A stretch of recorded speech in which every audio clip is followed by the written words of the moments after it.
Muhammad ya Ali? Mana Muhammad? Wallahi la adri.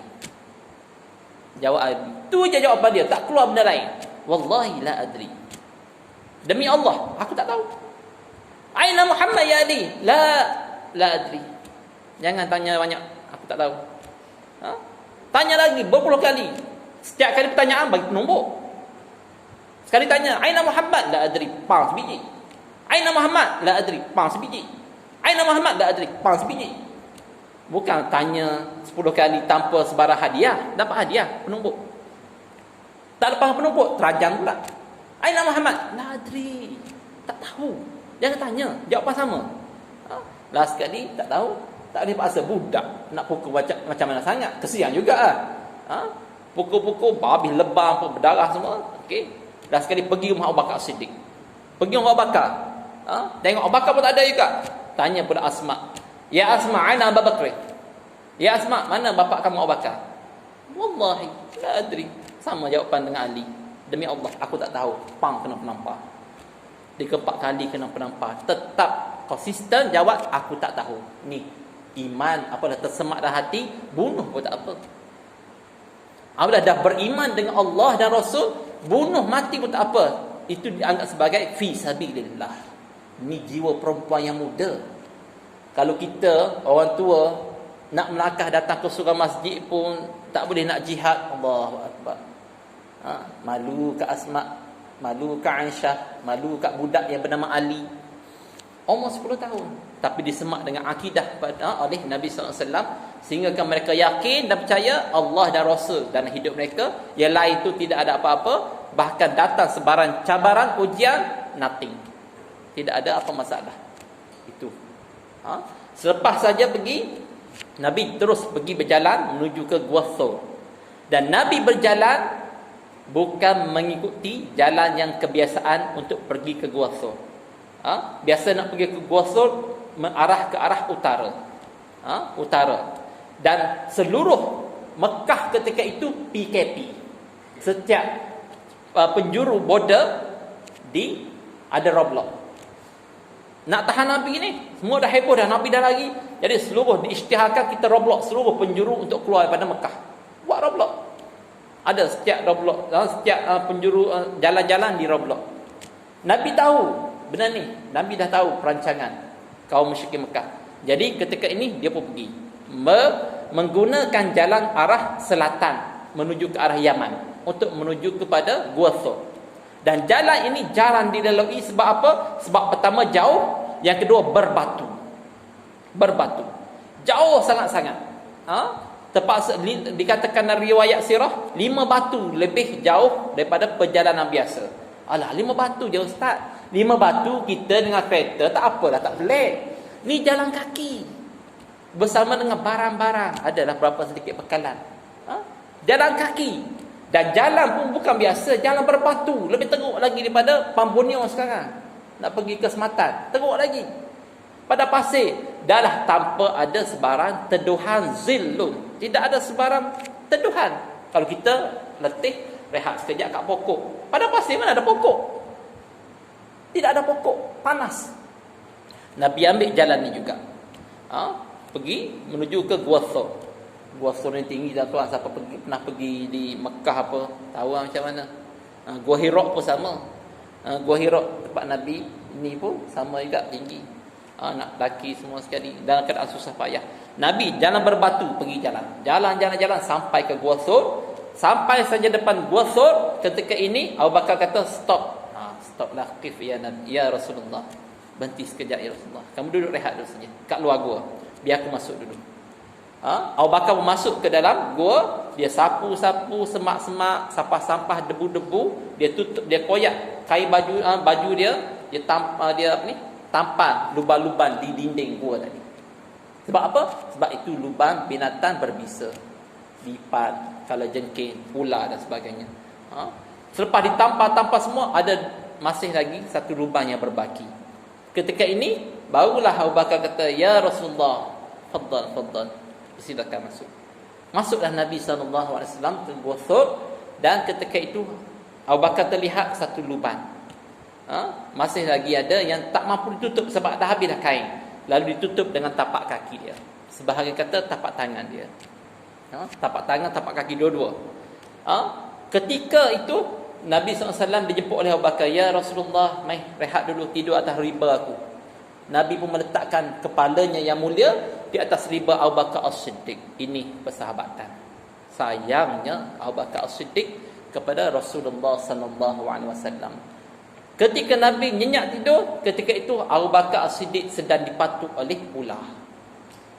Sebahagian ulama kata kalau jengking sedang menyengat kaki Abu Bakar As-Siddiq, sehingga tahan sakit, tahan sehingga tak boleh tahan, keluar air mata, sakit sangat. Aduh, suara tak boleh bunyi, tahan sampai keluar air mata. Keluar saja air mata, Abu Bakar As-Siddiq menitis di atas wajah Nabi yang mulia. Menitis atas wajah Nabi SAW yang mulia, sehingga Nabi tersedar. Ya Abu Bakr, Maza tafa'al? Wahai Abu Bakar, apa yang kau buat ni? Ya Rasulullah, kaki aku sedang disengat oleh binatang berbisa. Disengat oleh binatang berbisa. Nabi tak banyak cakap, terus ambil kaki Abu Bakar, terus ludah. Pui. Berkat idea Nabi. Kita jangan buat macam tu. Oi, kenapa? Ni abah kena ni, bapak kena tebuan. Mai sini. Puh. Makin teruk ICU kita. Itu Nabi, kelebihan dia, khususiah Nabi SAW. Ludah saja pada kaki tadi, maka terus sembuh. Maka ditanya pada Abu Bakar, wahai Abu Bakar, kenapa sampai tahap ni kau buat? Kenapa kamu tak beritahu kat aku? Ada binatang. Ya Rasulullah, biar aku disengat, biar aku mati ya Rasulullah, jangan kamu.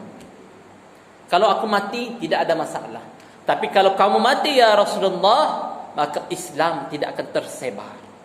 Sebab kamu adalah Rasulullah, aku manusia biasa. Kalau aku mati tidak ada apa-apa.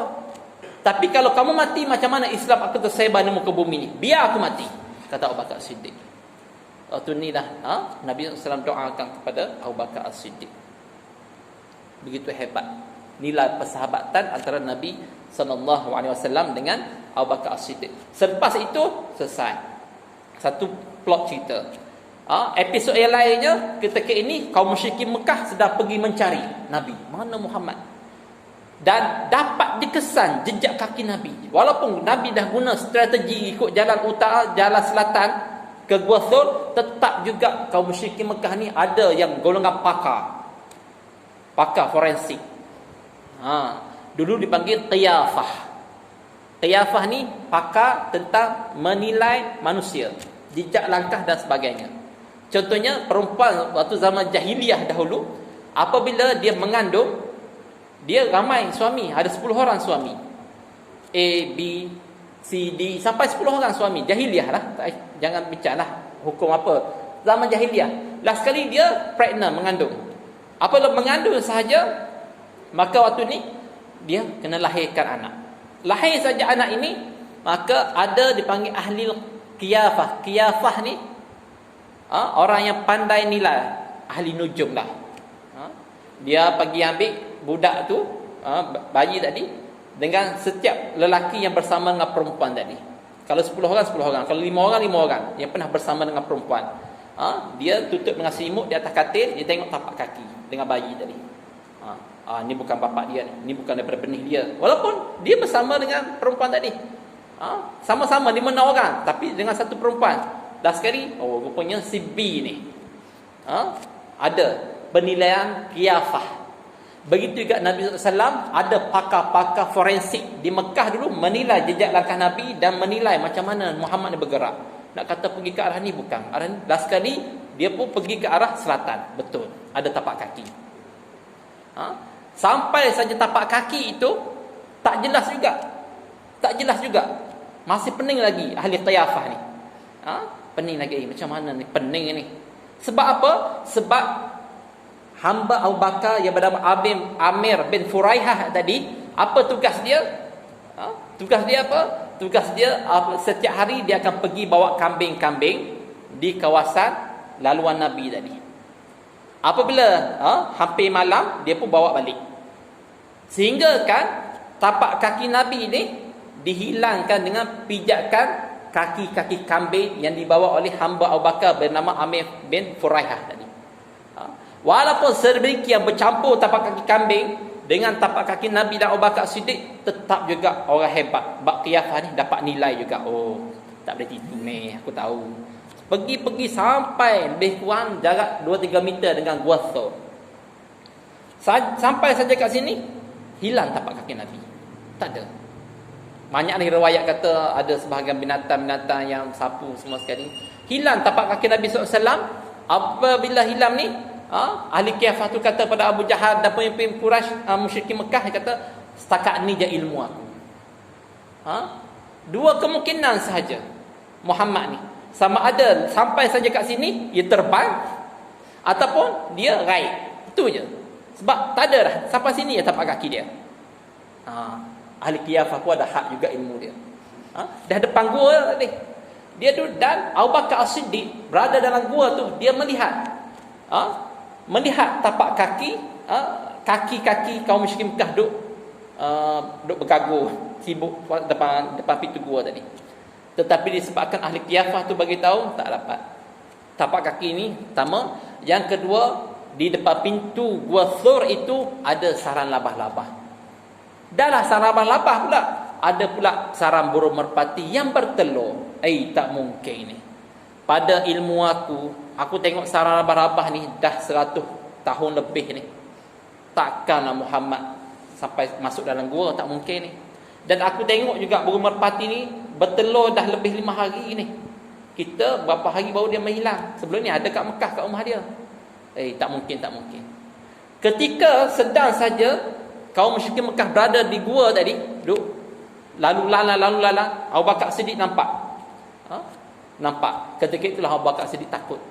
Ya Rasulullah, kalau dia jenguk sedikit saja ikut pintu gua tu, confirm dia akan nampak kita. Confirm dia akan nampak kita. Kalau dia tunduk sikit jenguk kepala dia daripada bawah ni, confirm dia nampak kita. Sebab kita nampak kaki dia.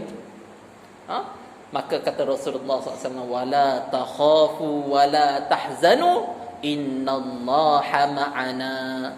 Jangan kamu bimbang, jangan kamu takut wahai Abu Bakar. Sesungguhnya Allah bersama kita. Bukan kita dua ni, Allah yang ketiga. Apa nak bimbang? Don't worry. Don't worry, don't be afraid. Don't be sad. Jangan sedih. Relax. Bukan kita dua. Allah ada, sedang memerhatikan segala gerak-geri kita, gerak-geri mereka. Mereka merancang. Wa yamkuruna wa yamkurullah wallahu khairum makirin. Turun ayat ni. Mereka merancang, Allah juga merancang, dan Allah adalah setepat-tepat, sebaik-baik perancangan. Jangan bimbang, relax. Lepas tu, apabila saja benda ni berlaku, masa pun habis. Kelapan. Panjang lagi ni. Baru sedikit mukaddimah baru ni. Main dalam gua lagi ni. Masa dah habis dah. Kita sambung insya-Allah pada tahun hadapan. Kalau dipanjangkan umur, pada minggu depan kita teruskan bacaan kita. Okay, insya-Allah yang baik daripada Allah Taala, yang tak baik daripada kelemahan saya sendiri. Wabillahi taufiq wal hidayah. Assalamualaikum warahmatullahi wabarakatuh. Tidak ada soalan sebab